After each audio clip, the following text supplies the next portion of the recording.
Okay, I think we're live. I've got all the right things in front of me. So good morning, everybody, and welcome to this session, Allyship and Innovation, our commitment to each other. So today we're going to be considering firstly what allyship is and why it's in all of our interests to commit to allyship for a more inclusive ecosystem, one that's going to drive innovation and growth and serve the needs of a really sort of broad, diverse range of groups. So I'm Matt Wasley. I'm Innovate UK KTN's Photonics lead in my day job and part of the industrial technologies and manufacturing team. I'm delighted to be joined today by four really good panelists. And so what better way to start off than by asking the panelists to introduce themselves. So I think what we'll do, we'll make it a bit fun and get everyone talking. So Sophie, if I could ask you to start, and then if you could nominate the next person when you've done. Sure thing, thank you.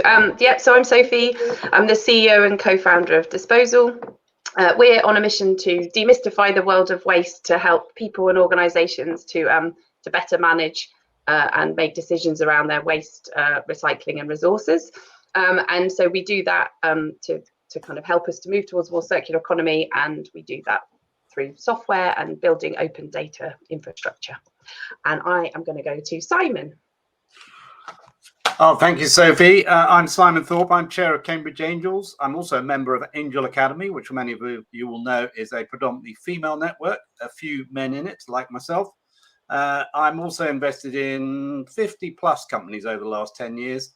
About a third of them are run or founded by women. So back to you, and I'm going to nominate Aranola next. Hi everyone, my name is Laraba. I'm the founder of Be Money Wise. We're known for having created a board game. Our mission is to demystify the world of money so that teenagers don't make terrible mistakes. So we run workshops, we've created apps, books, online courses like teenagermoney.com, graduatesmoney.com, so that young people can learn the basic skills they need to manage money better. I'm also an author.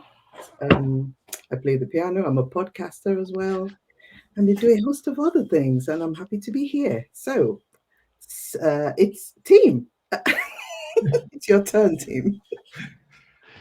Thanks, Aranola. And my name's Tim Chapman. I'm a director at Arup, which is a large consultancy on the whole built environment. I'm originally a civil engineer. It's actually predominantly a male profession going back a long way, and seeing the steps that are trying to be taken to change the whole paradigm, be much more EDI in all respects, and change that is something that actually charges me hugely.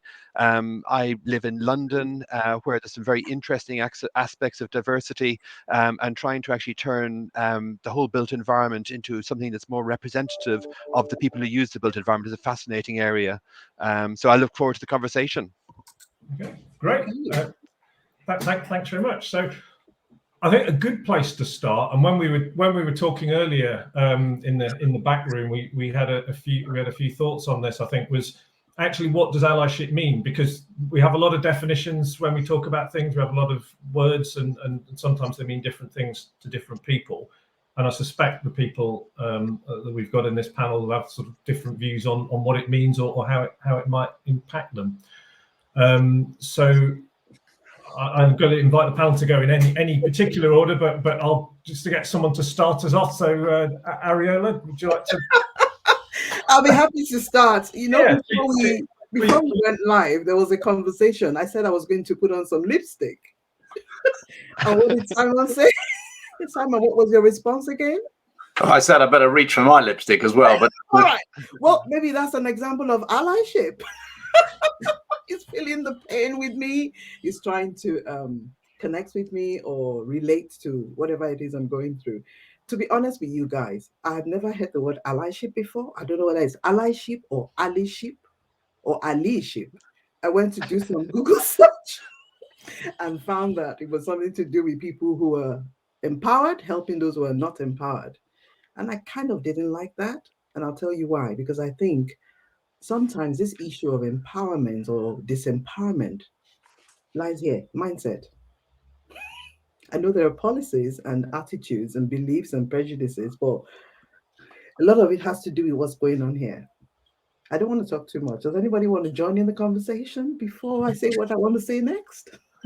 Simon, you're laughing, and Sophie's laughing as well. Well, So, I think. Well, Sophie should have a go, but I think the word empowerment is quite an interesting word, isn't it? What that actually means. So, but I sort of think of it. So, I think the allyship question, I had to look it up as well because I thought I hadn't really heard it in those terms, and so I then wrote down what I thought that it meant, and I had to sort of think, well, what ways am I supporting women? And I suppose I wrote down 5 things really. One is I kind of sponsor women. So they don't have to be companies I've invested in. They could be women that I think are doing something really interesting, really outstanding. So I will sponsor them. I'll promote what they're doing. I might mentor and coach, as I do on the Women in Innovation program, which is what we're talking about. One of the things we're talking about today.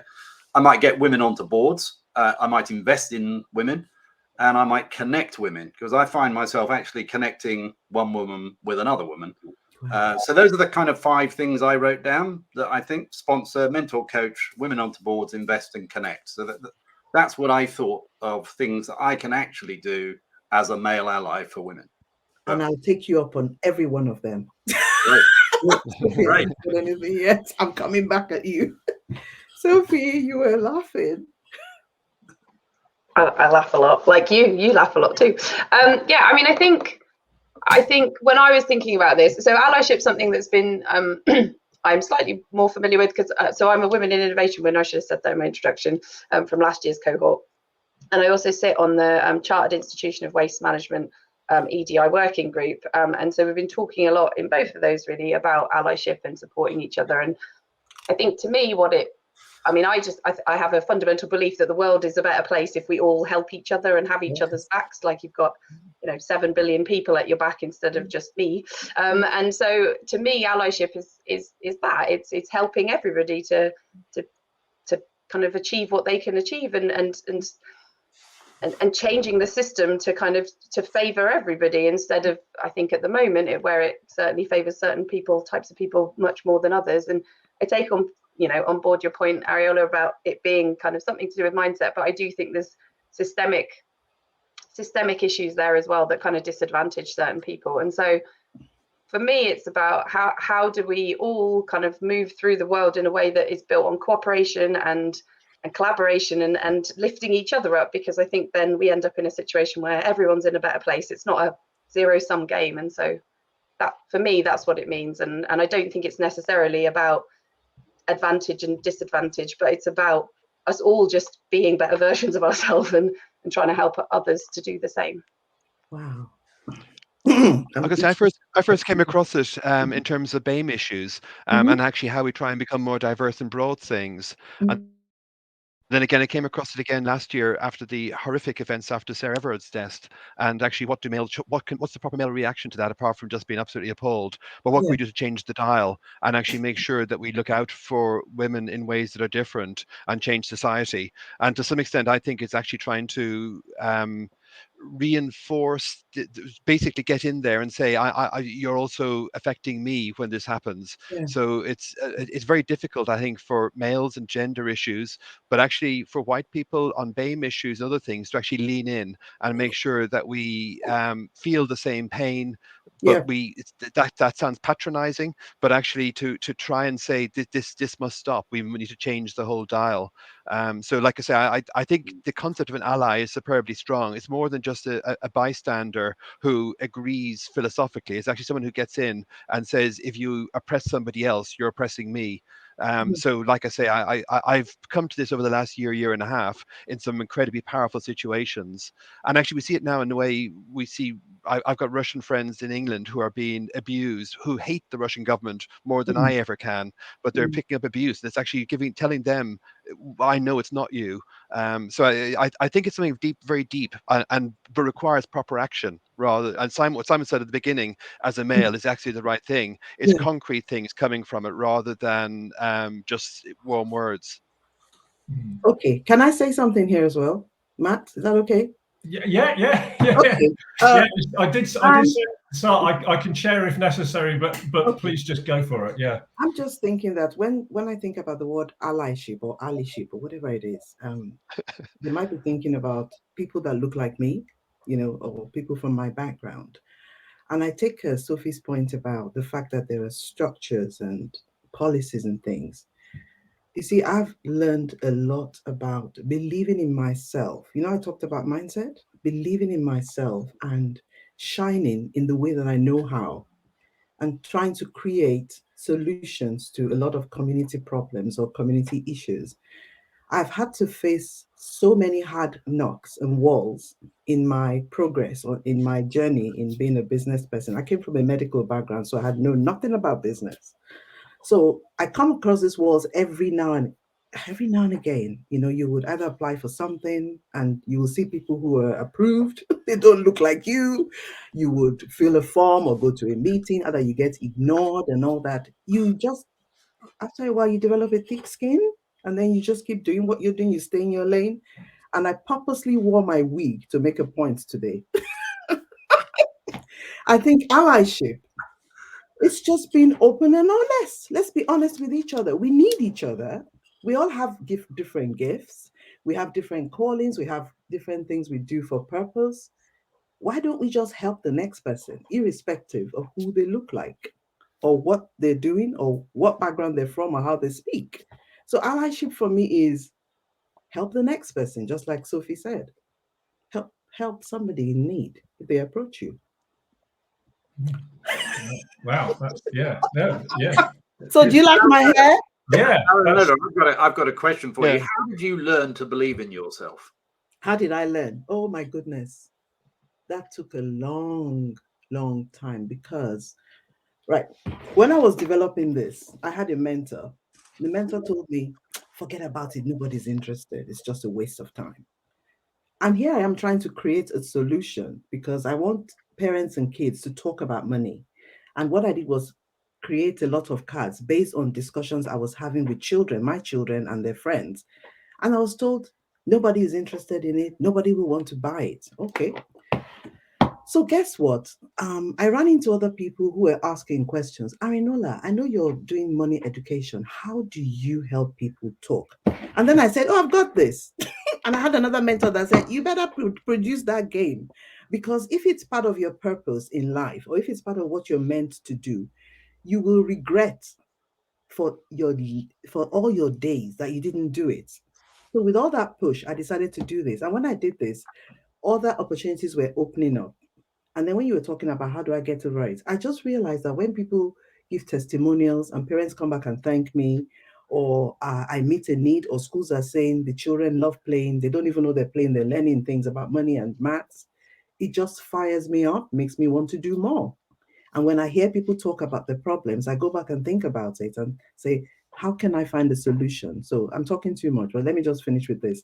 During the lockdown, things were quiet, and I decided that it was time to do something digital. So I started creating apps, maths and money apps, and then started doing online courses because just come to a halt. But you see, what I've believed and what I've learned to accept is everybody's unique. We're all gifted. We all have a purpose. And if you stay in your lane, you will get somewhere. Because if you're solving a problem that can help a lot of people, you will make a difference, whether there are structures in place that stop you or not. Does that make sense? Yeah. No, that's really. I mean, I was shocked to be asked to come to do this, but sorry. Yeah. And very quickly, did a mentor make a difference? There were all kinds of mentors. There was one mentor that told me I'll never make it. Of course, you know where That's that a great mentor. Yeah. And they told me I would never be able to do the launch, forget the idea. And there was a mentor that just said, just keep going, keep doing it. And they were not always business mentors. They were just maybe friendly people in the environment that I live in. Yeah. Thank you for asking. I think I've said a lot. Let me be quiet for a while. It was a good question. There's actually, because we're going to come on to that. What, you know, to sort of help with the definition almost. I wonder if we could draw out some examples of either being an ally, where we've been an ally, or where we've had an ally, and draw out some sort of specific cases. I mean, if I just stick in mind, it's not so much an example, but I sort of see two things, and on an internal sort of company basis, there's the bit where you step in and go, actually, that's not okay. Yeah. And you've got that person's back. But there's also just the general, the general helping. Also, so, quite often in any group, somebody is forever having to raise their voice to say, wait a minute, what about that? And just even having somebody next to you to say, yeah, actually, I'll say that. So you can just sit here and not be the one that says it all the time. But I wonder if I could get, perhaps from the panel, some sort of examples of either side of it. Sophie wants to go? I don't mind. Yeah, I don't mind jumping in. I think, so to me, in preparing for this, that I was thinking about this, I think sort of three main areas of allyship, and I think you were just talking about them. So one is, I think, that sort of, support and championing. I think one is around, like you just saying, in terms of being someone who stands up and kind of calls out, poor behavior and kind of has someone's back in that kind of sense. And then I also think there is something about the kind of the structural stuff and trying to question how things are structured and how maybe we could think about them differently and what we could do to kind of change those structures for the benefit of all. And so I think, the last one is definitely much harder and a much longer kind of process in terms of actually making those changes. But I mean, from my perspective, I think in terms of the championing and the support, I have absolutely tons of examples of that. I mean, I'm really lucky. I have loads of amazing role models in my family, like female role models. My dad was incredible, had huge faith in me and my kind of capabilities. And I think, like Ariola, like I kind of have a sort of fairly strong sense of kind of my own abilities and capabilities.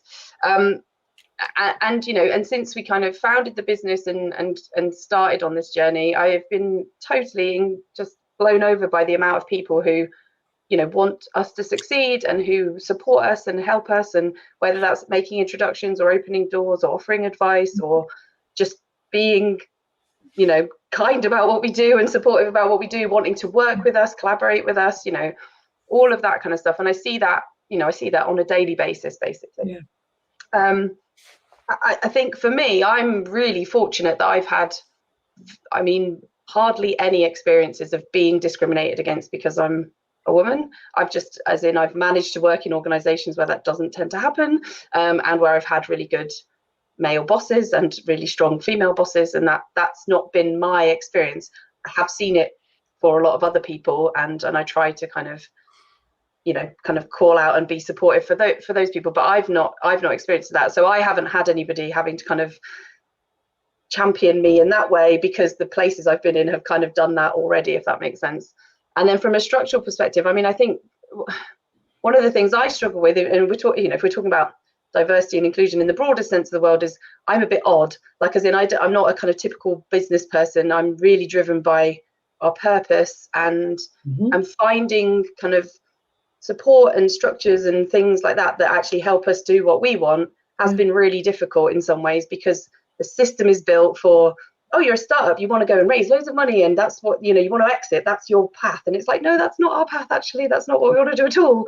And trying to find people to kind of support that slightly odd way of operating has been tricky. And so I think the stuff around, when we think about allyship, I think it needs to be on the terms of the person who wants the support, and not about helping them to be more like us. Helping them to be the best version of themselves, not going, oh right, I will help you fit into my mold that I've determined is the right way to be. So I think that didn't really answer your question, but that was where my thoughts went. That was really interesting point. Yes, it's not about it's the sort of equality and whatever.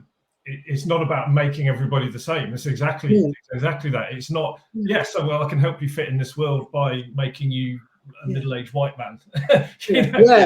So it's about it's about being different. I wonder, Tim, if I can come to you. I guess there's some examples, but maybe as well, you're the one person here from a really large organization, or quite a large organization.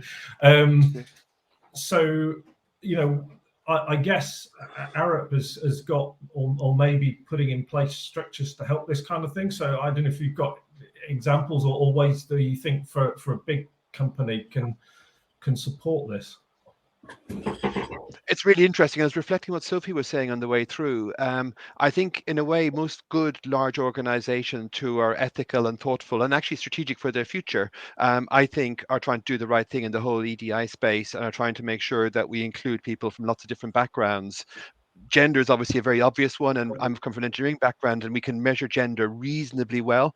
But the other ones actually are more tricky. But I think a lot of it comes down to actually the sort of softer support for people. And I was really struck by both what Aaronola and Sophie were saying about the support, and actually in a way getting the right sort of support. So again, I think we're all horrified by Aaronola's mentor who criticized her and basically was destroying her. But Sophie's comment also about actually having purpose and wanting to find the right mentors who would support her on the purpose side, I found really interesting. And my question actually in a way is back to Sophie and Aaronola is, what's the most valuable support that senior male colleagues can give to you to help you thrive? And again, I agree with Matt's saying we don't want to turn everybody into middle-aged white blokes, because that would be a very, very sad planet indeed, and probably not a very productive one or a very helpful one. But I mean, how can we help? What's the best way that we can help you thrive? And I have my own thoughts on that, but actually I'd love to know your thoughts. Okay. Number one for me, Sophie, shall I go first? Number one, it's listening, just listening to what it is I'm trying to achieve and believing in that, and suggesting ideas and helping with making those ideas happen. I'll give you an example just because of Matt's question. So one of my mentors was so kind. I was having trouble getting some board games produced, and I was going back and forth with the producer, and we're arguing. I just got my mentor involved. I don't know what they said to each other. He was male. He got a result. I've been trying for weeks. He got a result. He got a date and everything. Everything was agreed. I made the payment and it was done. I'm thinking, what am I missing? And then I had another mentor that showed up and said, I was told not to help you, by the way. Oh, I said, you were told not to help me? So why do you want to have a meeting or a conversation with me? And then they went, oh, okay, all right then. All right, okay. What do you need help with? Now, that's not a good mentor. So for me, I would like to come to a male person, a male mentor, and say, I'm trying to help children learn about money. And these are the ways that I want to be able to make things happen. These are the outcomes I'm trying to get. And these are the tools I've used so far. Can you suggest any more tools to make this more effective or make it a more effective process? Can you open some doors for us? Like, we want to get into all the schools in the country. We want to get into as many homes as possible, getting people talking about money. And then they actually do what they say. Because I've had mentors, when it's time to do, they start ignoring your email. Or they start telling you, I'm busy. Sorry, I've said enough. Sophie.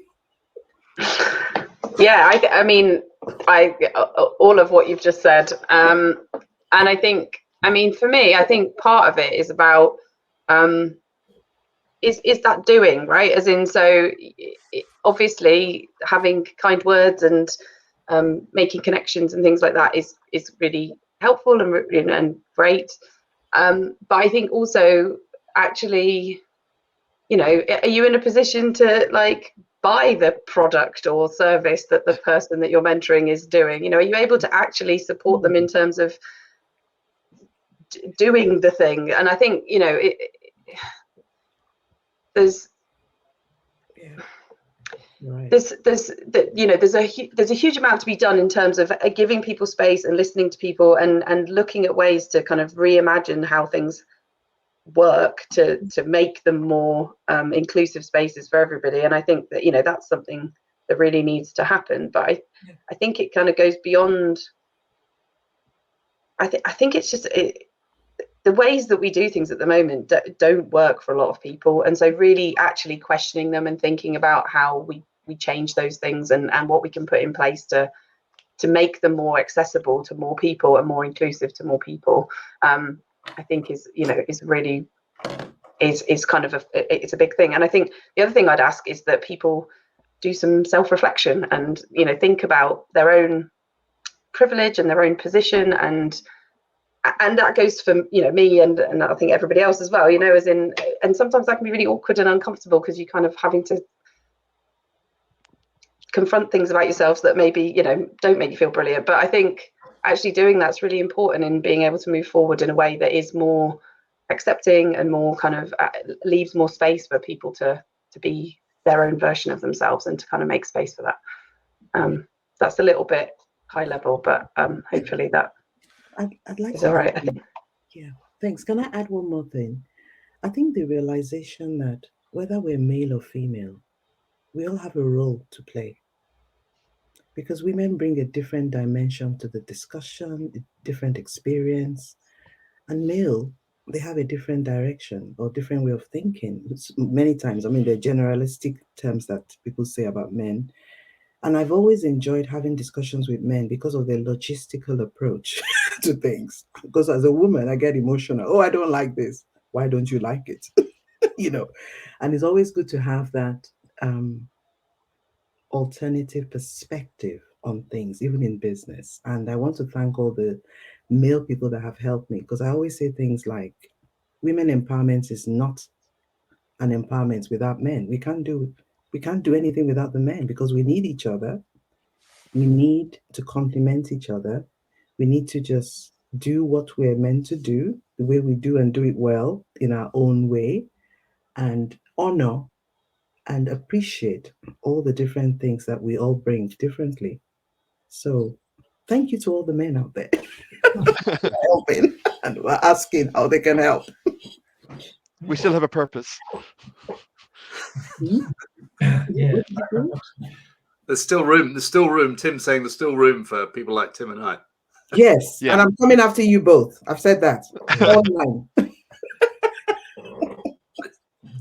Matt, there's a question in the chat about whether a mum can run a business and that be consistent with being a full-time entrepreneur. And I think this is back to Sophie's point about you've got to decide what is actually going to work for you if you're going to be an entrepreneur and you're going to innovate. And that's why I think not a lot of women don't want VCs to invest in them, because VCs generally want to own you 24/7, and a lot of women, that's not consistent with the lifestyle they want to have. So I think it's really important to decide what's going to work for you, and you set your own framework in which it's going to work, and then find the investors that will work with that. There are lots of other investors other than venture capitalists, and we all know the venture capital investment numbers in women are woefully low. But don't think venture capital is the only source of funding for your business. And by the way, I mean, very old-fashioned thing, but actually you can grow your business without any external money at all. And then you don't have to answer to external shareholders. Then you can run your business exactly as you like. So anyway, point worth making, I think. Yeah, I was thinking about the investment side of it, actually, Simon. There was an example. There was an event I went to, and I can't remember the name of the company, which is probably a good thing. But the woman that was running the company was going and raising an investment, and she had so many bad experiences doing it that she got. They had a non-exec or some such, an older white man, and she used to bring that person into the pictures. So the investors saw that, jumped to their own conclusions, which is not a good statement. But do you think? I suppose. Do you think that's changing? Do you think? It's what an act of an allyship along investors is to try and sort of move away from that. And it's obviously you're doing some really good stuff there. I just wonder what your thoughts on. Well, I think first of all, there's some outstanding female entrepreneurs out there. There are loads of them. I'm seeing an awful lot more than I did just 10 years ago. And I think about people like Emma Sinclair, who runs Enterprise Alumni, or Giorgio Longobardi, who runs Cambridge GAN Devices, or Kiki Onewunde, who runs Black Young Professionals. These are outstanding women. They're role models for me. They certainly should be role models for young women, girls at school, etc. And actually, they are going to be a much more obvious role model than I'm going to be, because, back to what we look like, young women are not going to want to look like me, back to Aranola's point. Right?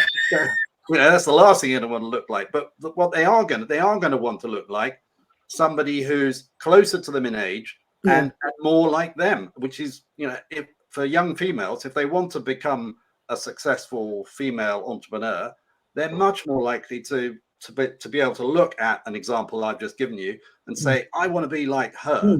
Much more likely. I mean, of course, they might say they want to be like a man, but that's generally rare.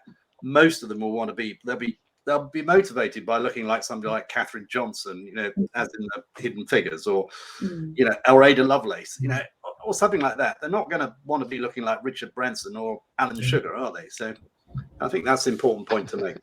Simon, I like your choice of films. An example. Great film, brilliant film.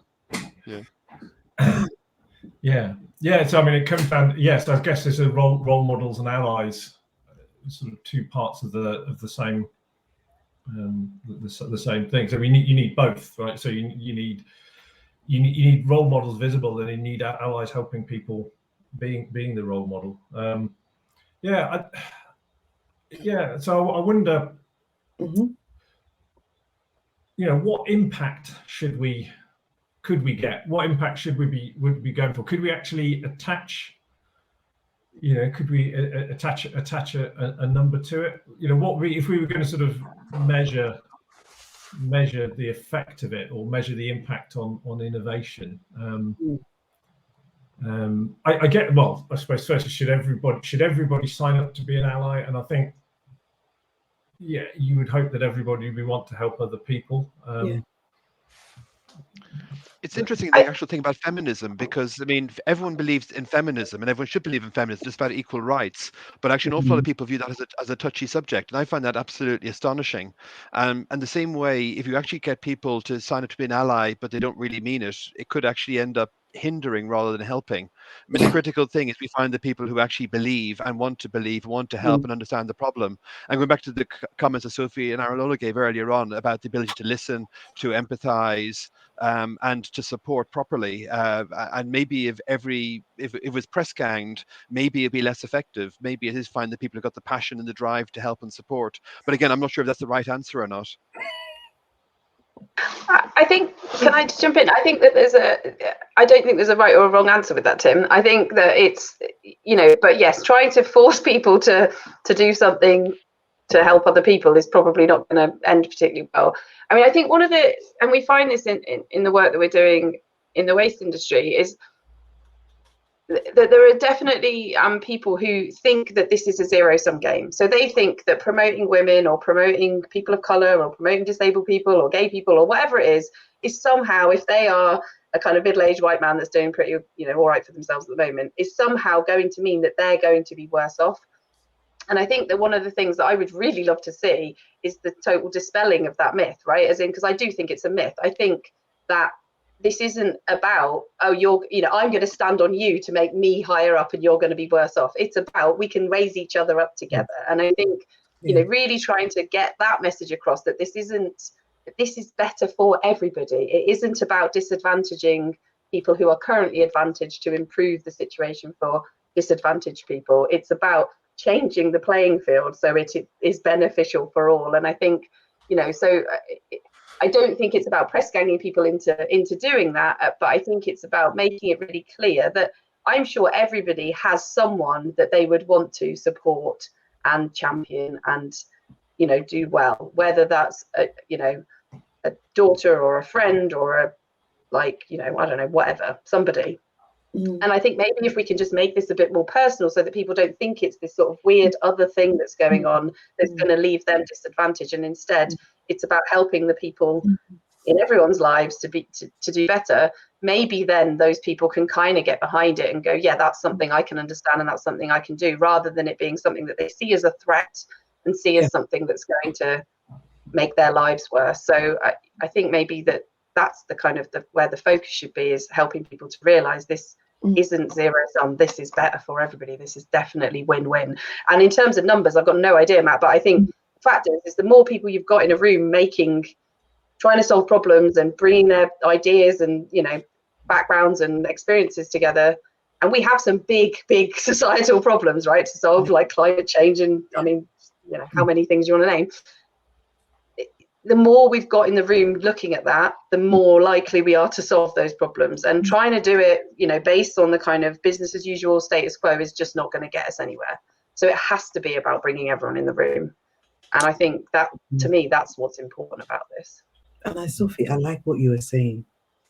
I also wanted to add that whenever we make things like everybody has to do this, or we make things policy, or we start making it look like if you don't do this, you're not going to look good, it doesn't become natural for people to want to help. I enjoy listening to a lot of different motivational talk and reading books. There's one thing that sticks out in my heart. Just treat people the way you want to be treated. Be open and honest. I took my wig off because I was trying to make a point about taking off the mask. The things that hurt you hurt me as well, whether you look like me or not. And like Sophie said, we're all trying to solve problems. So there must be people who are moved enough to support the cause that one is doing, to say, you're trying to create a better world. I'll be happy to help you. But we can't do much, or we can't go far if we have to force people to do it and say, you must do. For example, I recruited some non-executive board members on a recruitment drive. And it was coming across that a lot of them were just signing up because they wanted to enhance their CV. If you ask, what can you do to help us? They just went quiet, they went blank, you wouldn't hear from them anymore. And that doesn't work. People have to want to do things and have to see the benefit, have to see the long-term effect, the long-term outcome, and have to see the picture of a better world, like Sophie is talking about, especially with climate change and all the other problems we're trying to tackle. So away with all the press ganging and all the policies that say people must do this in a particular way. People must do mentoring. It's. I know. I recognise it. I'm really honest and say I completely recognise it myself that if somebody asks me to do, if I want to do something or I would like to help somebody and I do it, if somebody sort of says, "No, you must do this," I tend to walk away. This might not be the best forum to admit I have a problem with authority, but it's so it is. Yeah, that's a really, really good point. And actually, we sort of had it at the start. And sometimes the word can almost be the problem. So if we had a company that said from policy everyone must sign up to be an ally, but we had the conversation at the start where we'd come to where a number of us admitted, and I googled it about a year ago what being a male ally was, and others confessed to googling it more recently. So, and yet it wasn't that we'd never, we'd just been evil our whole lives until we'd googled that. So it is exactly that point. So maybe the kind of targets of we need to be allies and we need to be mentors. It should be more bringing and answers on a postcard in the next 5 minutes, bringing society along to a point where everybody wants to sort of help each other. Help each other do this more. So maybe almost the word is a problem. So maybe one of the conclusions of this session should be something about the word allyship. Can I just say something else actually? Just that made me think when Tim was asking about what would we want people to do from a allyship perspective, and actually maybe part of it is going and having conversations with people that look like you, who maybe aren't similarly minded to you, and maybe you're in a better position to have some of those challenging conversations around why it matters and why it's not a bad thing for them and why it's beneficial. And maybe that is something that you could do that would be really concrete and supportive and might be easier than us trying to have those conversations, because in a way it's like, oh well, you're trying to make it different to take my place, and it's like, no, really not. So maybe that would be a helpful thing that male allies, well, I mean any of us can do in terms of the people that look like us who maybe don't think like us, and have those conversations around supporting the whole breadth of people into this space. And I want That's to really add, interesting. sorry, No, go on. I just want to add also that we come up with all these terms. There's allyship, then there's feminism. You see, this feminism thing, I still don't know what it is. And I always have an ongoing debate with my daughter about it. It's like getting people heard. Who said you could not speak? Who said you didn't have a voice? You know, we create all these different terms, and I can't keep up. If you just treat people the way you want to be treated and just recognize that you are an individual, you're gifted, you have a purpose, you have a mission, you have a role to play wherever you are. Mindset is so powerful, you know? I think empathy is a large part of actually we're talking about respect earlier on. I think empathy is the key thing. I really like Sophie's idea about actually trying to get people to, I mean, what part of our duty is get more people into the room to actually have empathy, and if they don't have empathy, point out to them that actually you should have empathy for this, because actually we're all making the point that a diverse society is a much more successful one. And if we bring many people who look differently into the same space, we will have the cake is a bigger cake. Yes. I also think, I'm just going to add one other thing. I'm not sure we fully level up. I think there's an element that it won't be entirely zero sum, because an awful lot of very mediocre white men out there who are not very good at their jobs, and success maybe happens with equal number of females who aren't very good at their jobs doing the same positions. Maybe then we know we've actually made it.